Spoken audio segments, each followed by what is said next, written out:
성령의 역사가 오늘 마지막에 있는 우리가 읽기 전에 31절에 어떻게 되어 있냐면 빌기를 다함에 모인 곳이 진동하더니 무리가 다 성령이 충만하여 담대히 하나님의 말씀을 전하니라. 이렇게 성령의 충만, 성령의 세례를 하나님 앞에서 다시 받은 사람들의 역사가 모인 곳이 진동한다라고 하는 그런 신비적인 경험을 하게 됩니다.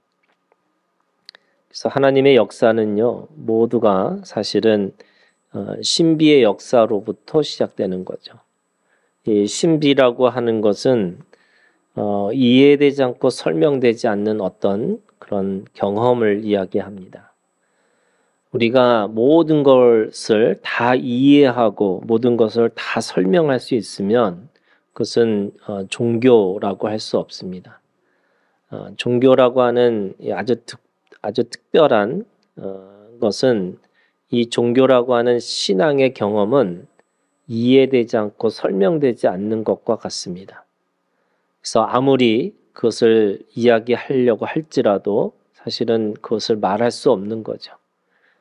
그래서 이성을 뛰어넘어 있는 거고 그 시대를 뛰어넘어 있는 거고 또 그 시대의 문화와 그 사람들이 가지고 있는 그 모든 것들을 뛰어넘는 것이 이런 종교적 경험이라고 할 수 있습니다.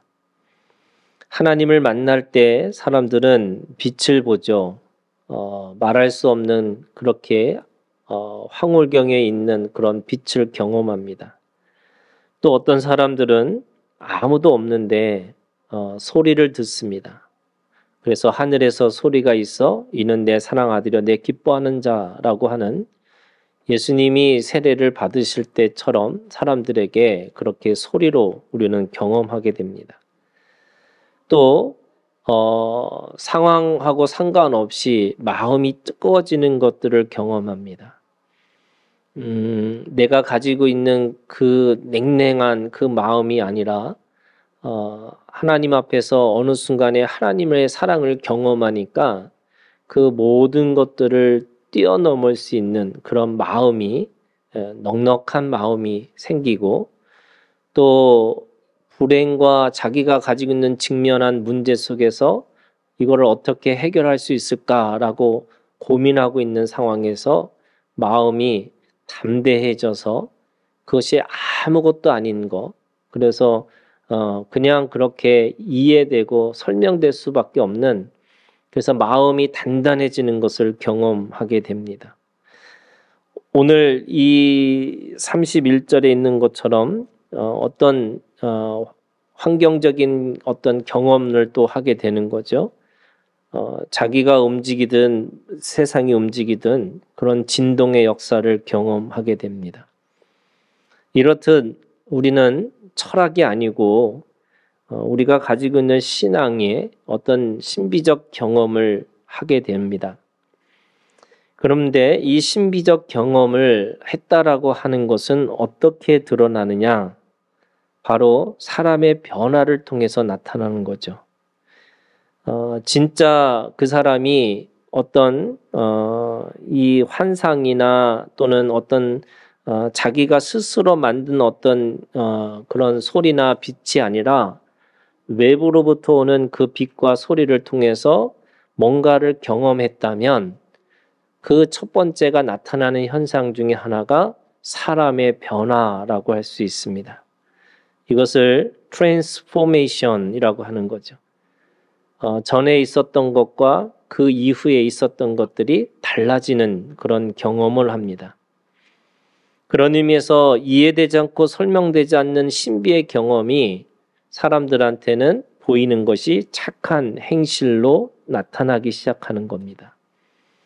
성품이 어떤 그 사람이 고약하고 괴팍하고 또 이해되지 않던 그런 성격이 부드러워지고 온유해지고 또 그 문제에 대해서 그 사건에 대해서 바라보는 그 마음의 변화를 경험하게 되는 겁니다. 그 사람의 변화가 계속해서 나타나면 그 두 번째가 뭐냐면 공동체의 출현인 거죠. 근데 그 공동체는 새로운 공동체입니다.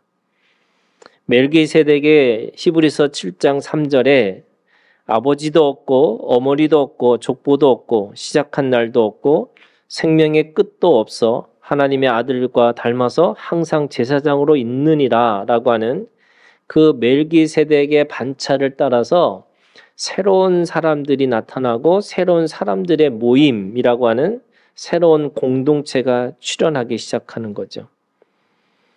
그 새로운 공동체가 교회입니다. 세상의 사람들에게는 그것이 도대체 이해되지 않는 그런 모임과 같은 거죠.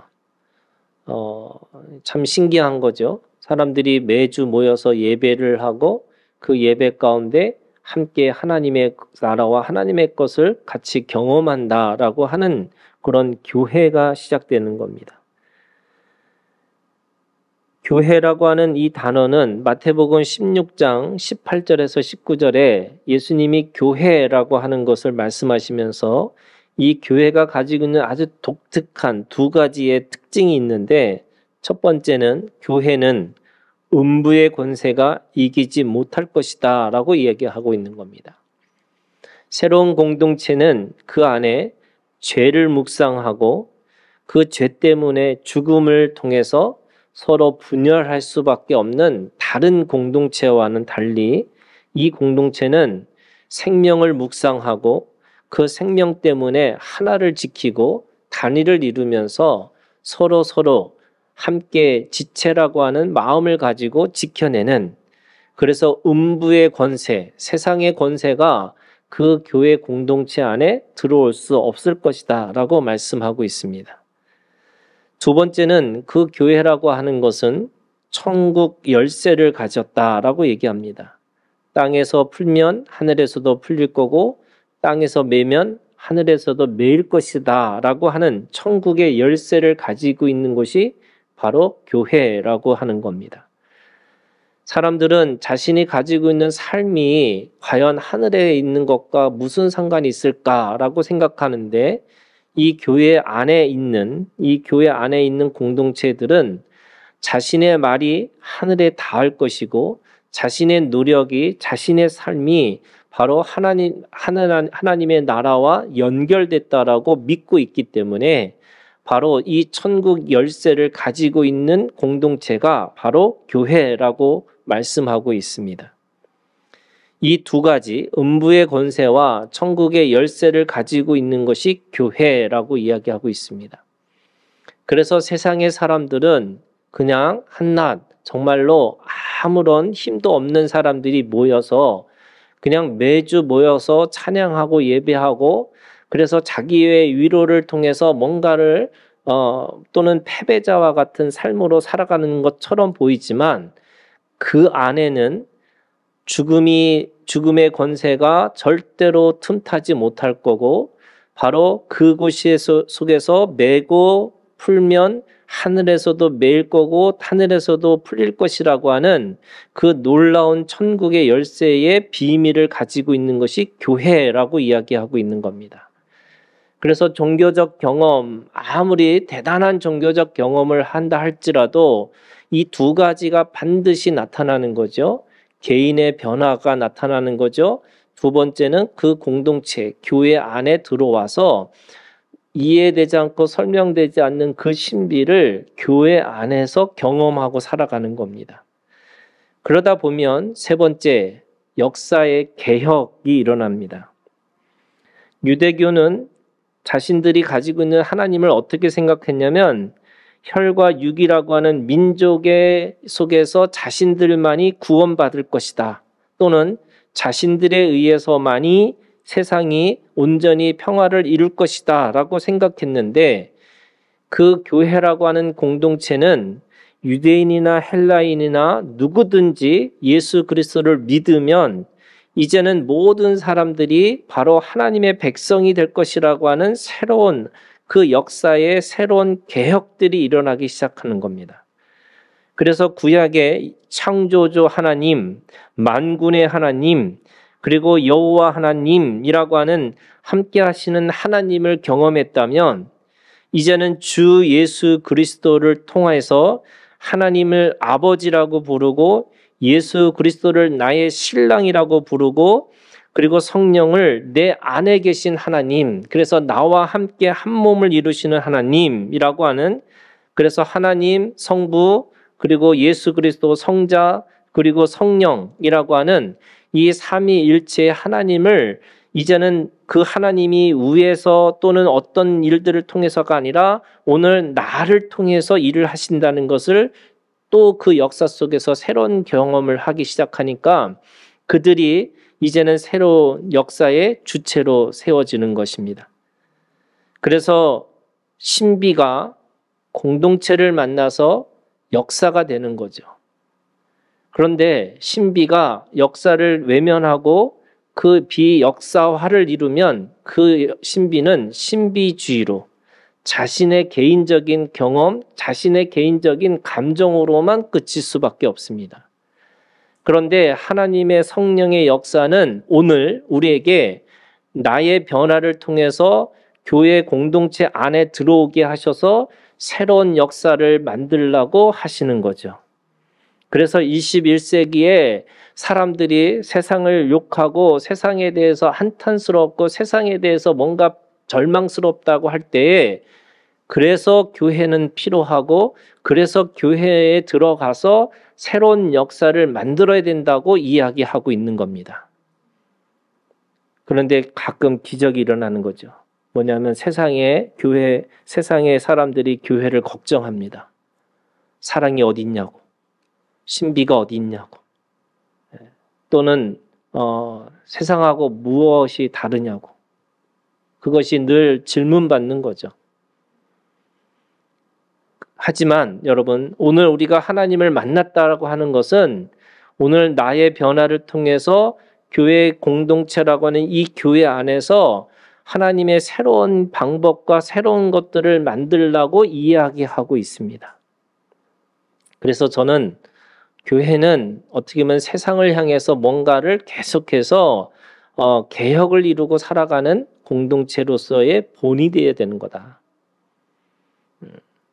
세상이 교회를 걱정하는 게 아니라 교회가 세상을 걱정하는 것뿐만 아니라 그 세상에게 세상의 빛과 소금이라고 하는 그 역할을 감당하고 살게끔 살라고 말씀하고 있는 거죠. 오늘 이 31절의 신비의 경험이 32절부터 37절에 그 교회 공동체를 통해서 새로운 개혁들이 일어납니다. 지금도 읽어도 우리가 이게 가능할까? 이런 공동체가 가능할까라고 생각할 정도로 여러분 생각을 해보세요. 2000년 전에는 노예도 있었어요. 2000년 전에는 유대인이냐 헬라인이냐라고 하는 그런 혈통이 굉장히 중요했습니다. 그리고 그것뿐만 아니라 부자와 가난한 자들이 지금보다 더 극렬한, 어떻게 보면 아주 대조적으로 돈 있고 힘 있는 사람들과 노예와 아무것도 없는 사람들, 그것이 너무나 극명하게 그렇게 대조된 사회 속에서 오늘 이 32절부터 37절에 놀라운 사건들이 일어나는 거죠.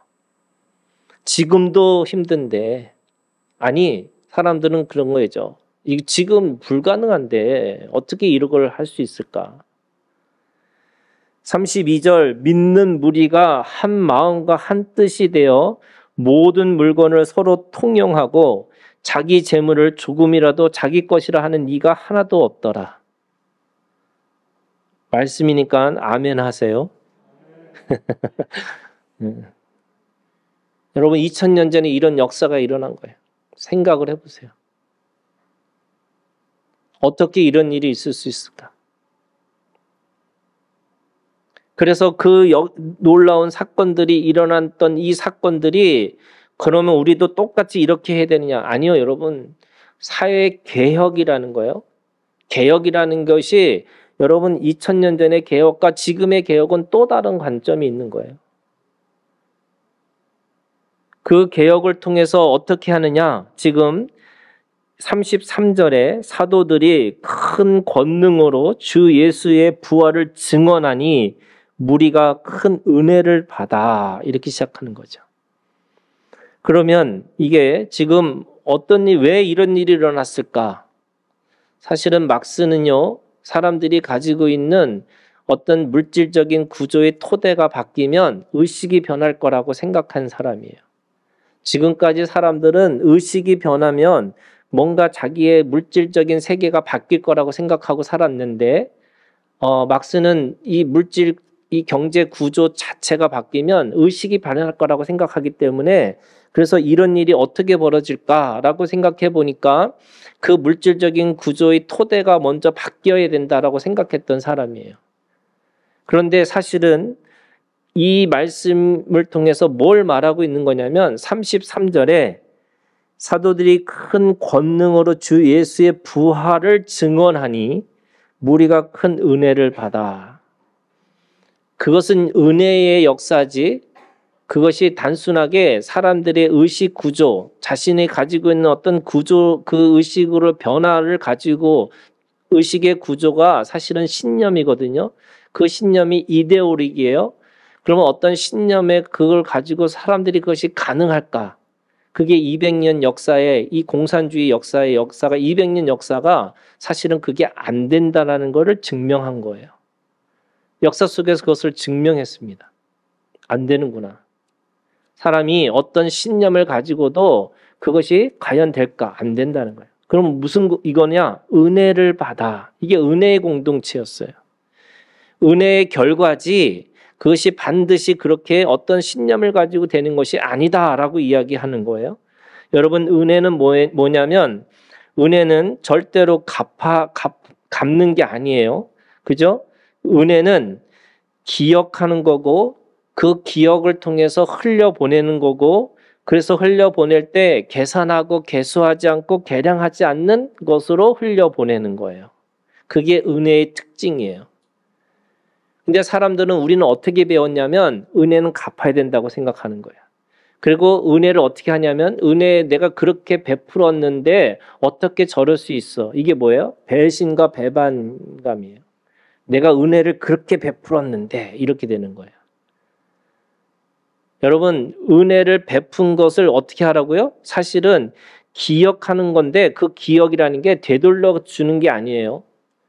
기억하는 것뿐이에요. 그걸 통해서 흘려보내는데 어디다 흘려보내요? 다시 돌려주는 게 아니에요. 그건 은혜가 아니에요. 그러면 오늘 배신과 배반이라는 관점에서도 마찬가지, 여러분. 내가 은혜를 베풀었다고 생각하는 것 자체가 뭐예요? 이미 흘려보내는 게 아니에요. 내가 해줬다는 거예요. 내가 그렇게 해줬는데 어떻게 저럴 수 있어? 라고 생각하는 그 마음으로부터 시작하는 거예요. 만약에 예수님이 우리한테 베푸신 그 은혜를 내가 갚으려고 하는 삶으로 살면요, 여러분, 우리가 가지고 있는 삶은 노예 이상이에요. 왜? 그 값은 치를 수 없을 정도로 대단한 값이었거든요. 어떻게 그 생명을 우리가 그렇게 다시 돌려줄 수 있어요? 없어요. 그러니까 예수님의 그 은혜를 기억하고 다시 그 은혜가 필요한 사람들한테 흘려보낼 때도, 여러분 흘려보낼 때도 어떻게 해요? 내가 주는 게 아니에요. 어떻게 보면 하나님의 은혜를 받았기 때문에, 이미 받은 사람이기 때문에 흘려보낼 수 있는 거예요. 그리고 그것이 흘려보내는 거기 때문에 기억하지 않는 거예요. 오른손이 한 일을 왼손이 모르게 하라. 이게 무슨 말일까요? 침해예요? 아니잖아요. 오른손이 하는 일을 왼손이 모르게 하라는 말이 무슨 말이냐면, 여러분 그 은혜를 내가 잊어버리는 거예요. 주는 사람 입장에서는 잊어버리라는 거예요. 왜 그걸 내가 줬다고 생각해요? 그러니까 갚아야 된다 그러고, 그러니까 배신자고, 그러니까 배반자가 나타나는 거예요. 오늘 하나님 앞에서 이들은 은혜의 공동체가 됐어요. 그러니까 은혜를 받으니까 그들은 이 하나님 앞에서 뭔가를 나눠야 된다고 생각하는데, 흘려보내는데, 오늘 이 말씀이 이렇게 시작하는 거예요.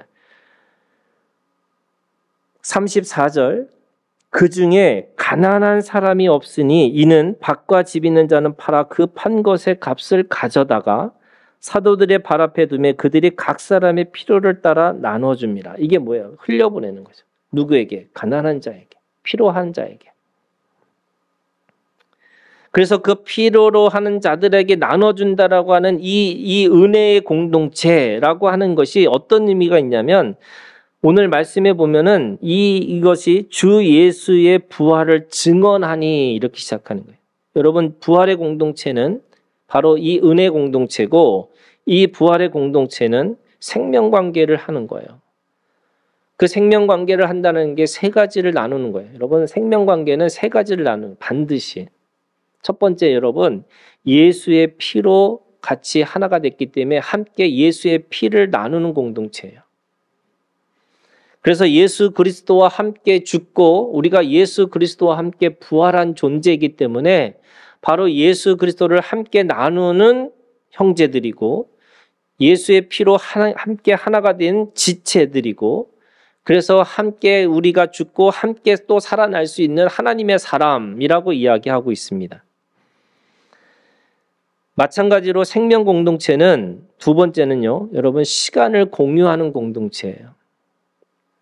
그래서 함께 있어주고, 함께 기다려주고, 함께 머물러주고, 함께 가서 같이 가주는 것이 바로 이 시간을 함께 나누는 공동체입니다. 그래서 모이는 것에 힘쓴다라는 말의 첫 번째가 뭐냐면요, 우리가 그 시간을 함께 공유한다는 뜻이 있어요.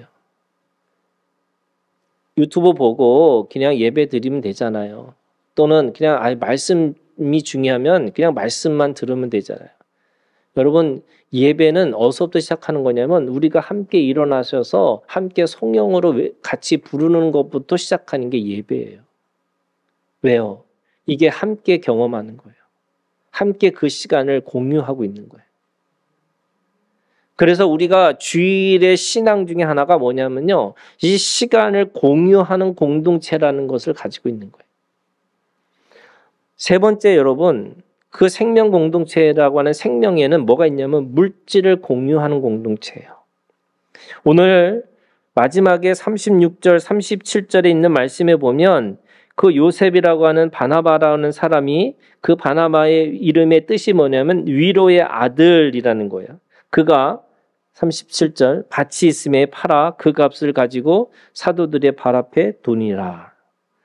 바로 함께 물질을 공유하는 공동체로서의 생명관계, 그것을 하라고 하시는 거예요. 그래서 주 예수의 부활을 증언하는 이 증언의 공동체, 은혜의 공동체는 바로 생명관계의 생명 공동체로서 함께 시간을, 함께 물질을, 또 함께 예수 그리스도의 피를 함께 공유하는 공동체, 그것을 말씀하고 있습니다.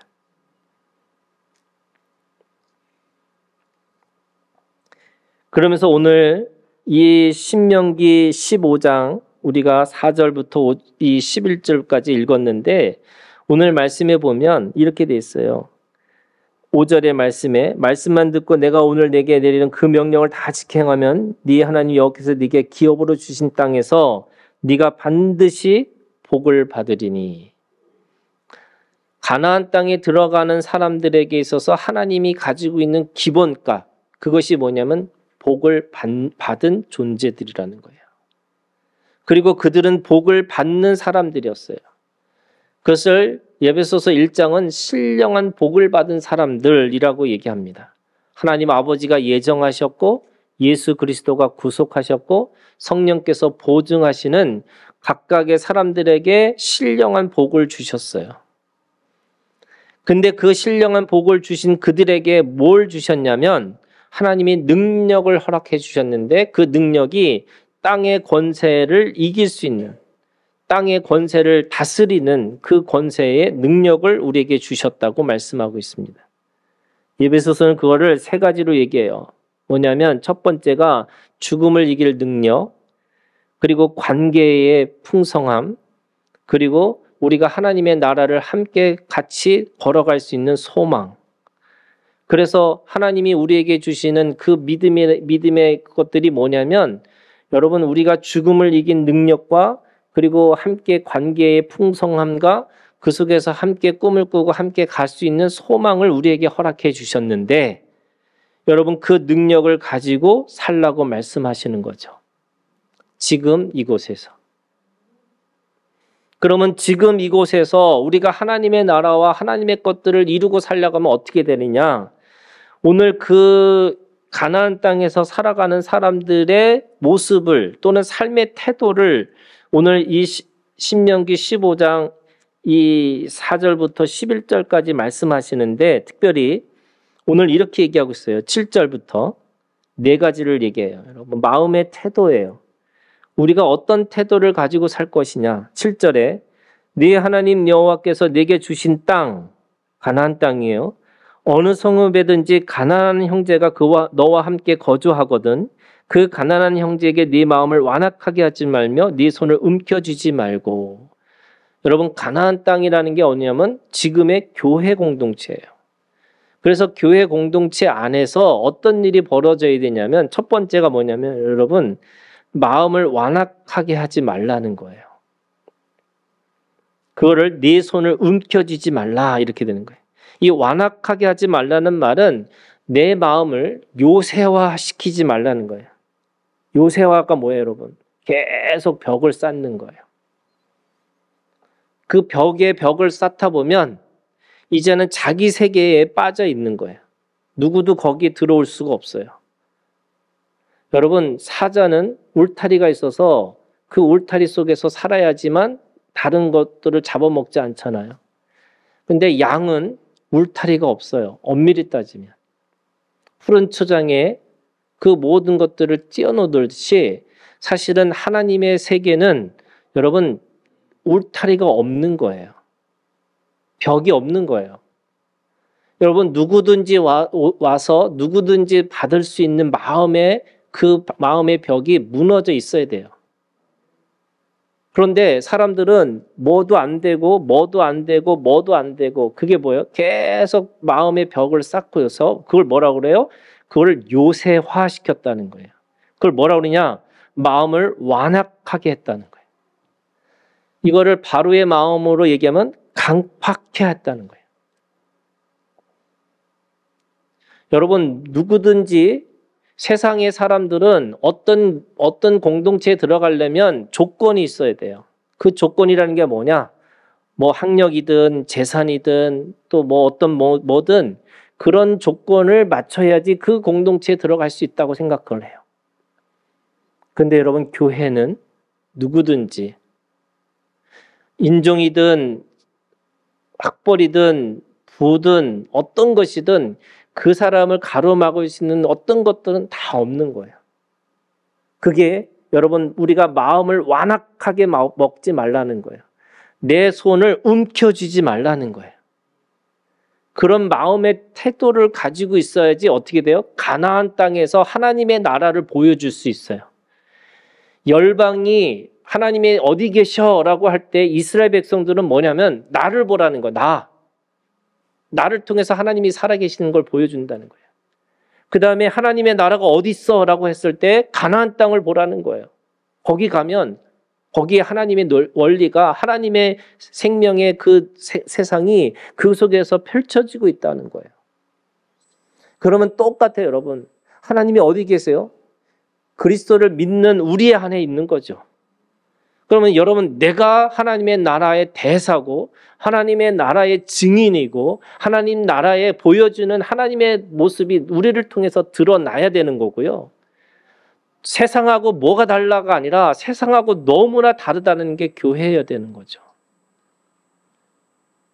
그래서 그 세상과 다른 교회의 모습으로 첫 번째 뭐냐면 움켜쥐지 말라는 거예요. 여러분 마음을 완악하게 하지 말라는 거예요. 그래서 슬렁슬렁 제가 건축을 하다 보니까 교회가 두 개의 교회가 있대요. 하나는 호구가 있고 하나는 벳제라고 하는 게 있대요. 벳제라는 게 뭐냐면 그 업자들이 예배 시간에 기다렸다가 헌금을 가지고 가는 교회가 있어요. 왜? 돈이 없어도 그냥 하는 거죠. 배째시고 그냥 우리 믿음으로 합시다 하고 해놓고는 돈이 없으니까 헌금을 가져간대요. 첫 번째는 호구인데 호구는 달라고 하는 대로 다 주는 거야. 저는 뭐였어요?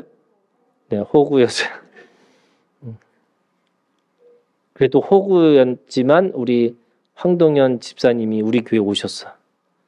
왜냐하면 하도 호구짓을 하니까 본인이 참다 그렇게 하시면 안 된다고.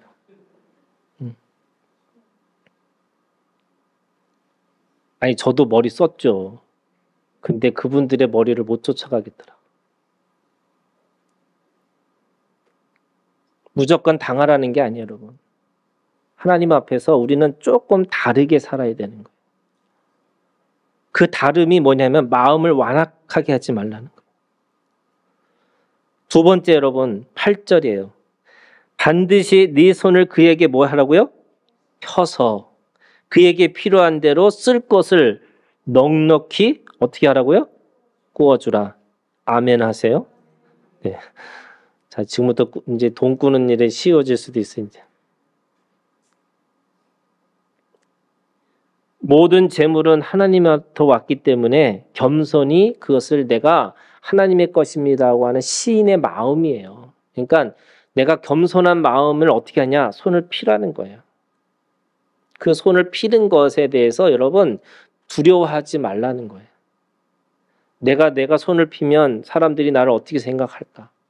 그리고 내가 손을 피면 내가 내 거 다 뺏어가는 거 아닐까? 그 가나안 땅은요, 손을 피고 살아도 되는 땅이라는 거예요. 무슨 말이냐? 교회는 하나님의 은혜의 공동체, 생명의 공동체는 사실은 마음을 그냥 놓고 살아도 되는 거예요. 저는 놓고 살아야 된다고 생각해요. 다른 데 가서는 내가 어떻게든지 움켜쥐고 내가 어떻게든지 비교하고 어떻게든지 경쟁해서 뭔가를 얻어야 된다고 생각한다면 여러분 교회에 와서는 약간은 제가 늘 사람들한테 한 얘기지만 여러분 약간은 머리에 꽃을 꽂은 사람처럼 사셔야 돼요. 진짜로 여러분. 야, 이 교회가 어떻게 이럴 수 있나 할 정도로 그냥 어떻게 보면 네 넉넉히 구워주고 넉넉히 그런 마음에서 그 손을 펼 수 있도록 여러분 손을 핀다는 게 뭐냐면 내가 무방비가 되는 거예요. 내가 그 안에서 내가 뭔가를 그렇게 손을 꽉 쥐고서 뭔가 내 거를 쥐고 살아야지 이런 거 아니라는 거예요. 그러면서 여러분 세 번째 이렇게 돼 있어요. 9절, 8절, 9절, 10절입니다. 삼가 너는 마음에 악한 생각을 품지 말라. 곧 이르기를 일곱째 해 면제년이 가까이 왔다 하고 네 궁핍한 형제를 악한 눈으로 바라보며 아무것도 주지 아니하면 그가 너를 여호와께 호소하리니 그것이 네게 죄가 되리라.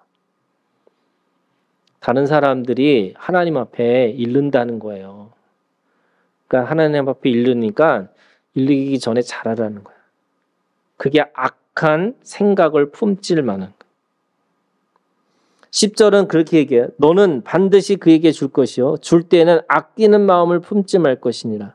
이로 말미암아 네 하나님 여호와께서 네가 하는 모든 일과 네 손이 닿는 모든 일에 네게 복을 주시리라. 그래서 하나님의 마음이 뭐냐면요. 가능하면 하나 더해요. 예수님이 말씀하셨잖아요. 오리를 가고면 십리를 가라고. 속옷을 달라고 하면 겉옷까지 주라고. 그게 하나 더해, 하나 더. 우리가 영적 전쟁하면서 내가 이 악함과 죄와 싸우는 방법 중에 하나가 뭐냐면요. 반대 정신이에요. 내가 마음에 안 들지만 여러분 내가 하나 더 내어주는 거예요.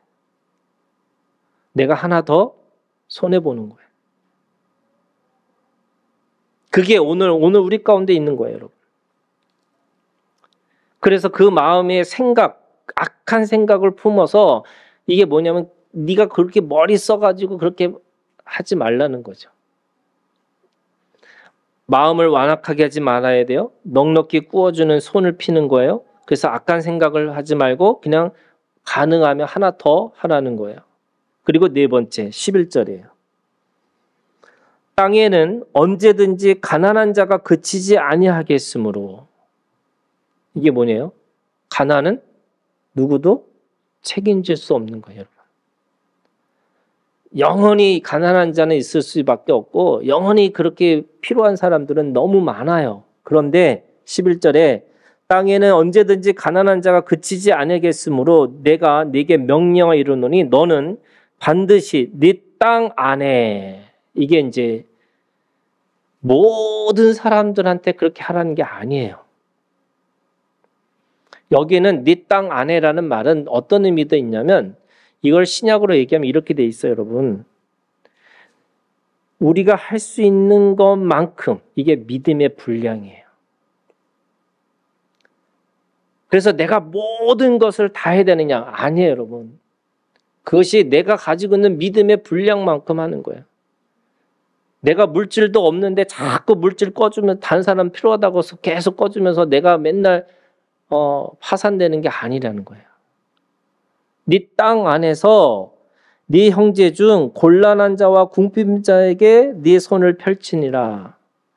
내가 볼 때 그 사람이 곤란한 자고 궁핍한 자라면 내가 할 수 있는 것만큼 하라는 거예요. 그래서 저는 이런 거예요. 여러분, 구워주더라도 넉넉하게 구워주려고 하더라도 내 믿음의 분량이 이만큼이면 이만큼만 하면 되는 거예요. 오버가 뭐예요? 죄예요. 내가 뭔가 더 해야 된다. 이거 죄예요. 그리고 내가 없는데도 불구하고 뭘 해야 된다. 이것도 죄예요. 죄라는 게 뭐냐면 여러분, 그 타격, 이 화살을 쏘아서 그 정확하게 가운데에 맞춰야 되는데 그게 넘어가거나 목표점을 넘어가거나 이게 오버하는 거잖아요. 못 미치거나 자기가 할 수 있는데 그걸 안 하거나 또는 빗나가거나 내가 다른 걸 해야 되는데 이걸 할 수밖에 없는, 이게 다 죄라는 거예요. 그러면 내가 오늘 주님 앞에서 어떤 마음을 갖고 있느냐? 내 손 닿는 대로 하여라 라는 말씀이 오늘 내가 할 수 있는 것만큼, 그래서 모든 것을 하는 게 아니고요. 내가 보이는 것에 대해서 최선을 다하는 것은 맞지만 분명하게 뭐가 있어요? 한계가 있어요. 그게 은혜의 공동체, 여러분.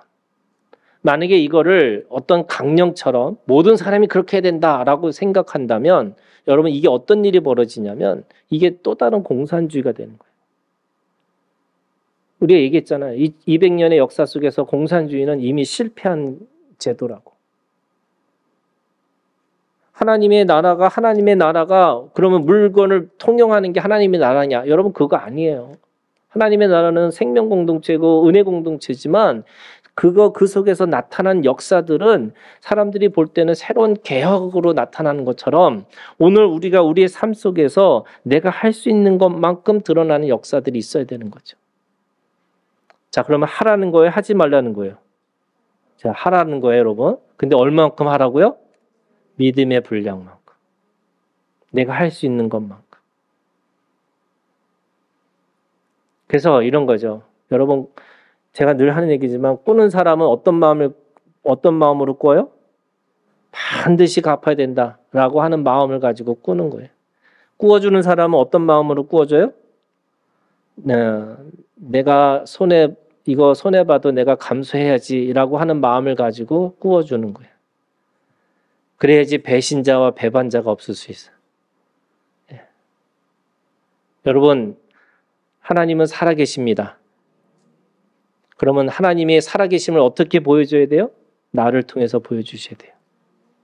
우리의 교회를 통해서 보여주셔야 돼요. 그러면 오늘 우리가 하나님 앞에서 사람들과, 세상의 사람들과 나는 다르게 살으셔야 돼요. 그 다음에 세상에 있는 어떤 조직보다 교회는 세상과 다른 조직으로 살아야 되는 거죠. 여러분, 오늘 이 믿음이 오늘 우리 가운데 있기를 주님의 이름으로 축원합니다.